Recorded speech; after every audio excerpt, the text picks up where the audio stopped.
বন্ধুরা, জেতা ম্যাচ হেরে যাওয়ার পর রোহিত শর্মা এমনভাবে ক্ষোভ প্রকাশ করেছেন যা শুনলে আপনারও গা শিউরে উঠবে। এইবার তিনি সরাসরি নিশানা করেছেন বিরাট কোহলির বাজে ব্যাটিং এবং শুভমান গিলের দুর্বল অধিনায়কত্বকে। ভারতীয় দলের সাবেক অধিনায়ক রোহিত শর্মা, যিনি আজ ভারতের হয়ে সর্বাধিক রান করেছেন, তাকিয়ে দেখলেন তার দল ম্যাচটা হারছে, যেখানে তিনিই গিলকে মাঠে সাহায্য করছিলেন প্রতিটি মুহূর্তে, কিন্তু তবুও ভারত জিততে পারেনি। তাই রোহিতের রাগ একদমই যৌক্তিক। এই ম্যাচে যা ঘটেছে তা গত 17 বছরে হয়নি। সেই অ্যাডিলেডের মাঠ, যাকে রোহিত নিজের নেতৃত্বে এক কেল্লার মতো সুরক্ষা দিয়েছিলেন, সেখানেই ভারত আজ হেরে গেল, সেটাও 17 বছর পর। সিরিজও হারল ভারত 2-0 ব্যবধানে। দ্বিতীয় ওয়ানডেতে ভারতের ব্যাটিং শুরু থেকেই ভেঙে পড়ে। বর্তমান অধিনায়ক শুভমান গিল এবং বিরাট কোহলি, ভারতের দুই সেরা ব্যাটসম্যান, দুজনেই ব্যর্থ।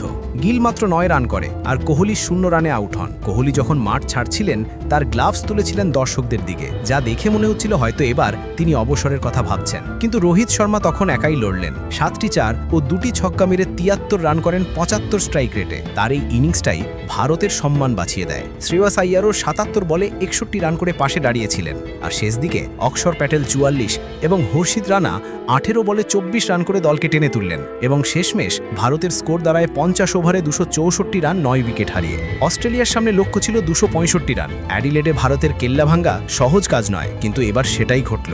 শুরুতে ভারতীয় বোলাররা ভালো করেছিল। মিচেল মার্শ 11 রানে, ট্র্যাভিস হেড 28 রানে আর ম্যাট রেনশো 30 রানে আউট হন। কিন্তু শেষ দিকে ম্যাথিউ শটের 74 রানের ইনিংস ম্যাচ ঘুরিয়ে দেয়। অস্ট্রেলিয়া মাত্র 2 উইকেটে জিতে যায়। হ্যাঁ, মাত্র 2 উইকেট, মানে ম্যাচ আমাদের হাতের মুঠোয় ছিল, কিন্তু শেষ মুহূর্তে ফসকে যায়। আর এখানেই ভারত ম্যাচটি হেরে যায়। এরপর রোহিত শর্মা ম্যাচ শেষে বলেন, এটা কোনো কালেকটিভ ফেলিওর নয়, এটা কিছু নির্দিষ্ট খেলোয়াড়ের জন্য আমরা হেরেছি।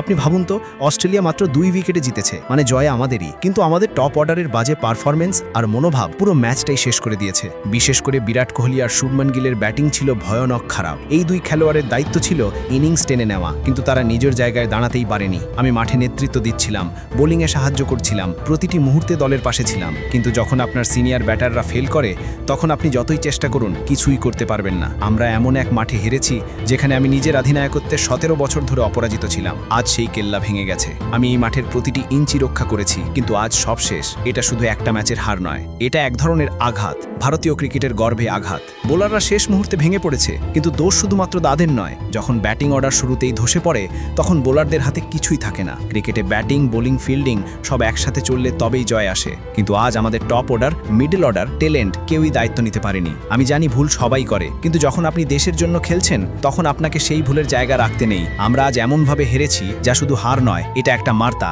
এখন সময় এসেছে দায়িত্ব নেওয়ার, ভুল স্বীকার করার আর নতুন করে শুরু করার। বন্ধুরা, রোহিত শর্মার এই কথা শুনে বোঝাই যায় তিনি শুধু একজন ব্যাটসম্যান নন, তিনি এমন এক নেতা যিনি দেশের হারকে নিজের ব্যর্থতা মনে করেন। তাহলে আপনার কি মনে হয়, রোহিত শর্মাই কি ভারতের সেরা ওয়ানডের অধিনায়ক হওয়া উচিত? কমেন্টে জানাতে ভুলবেন না।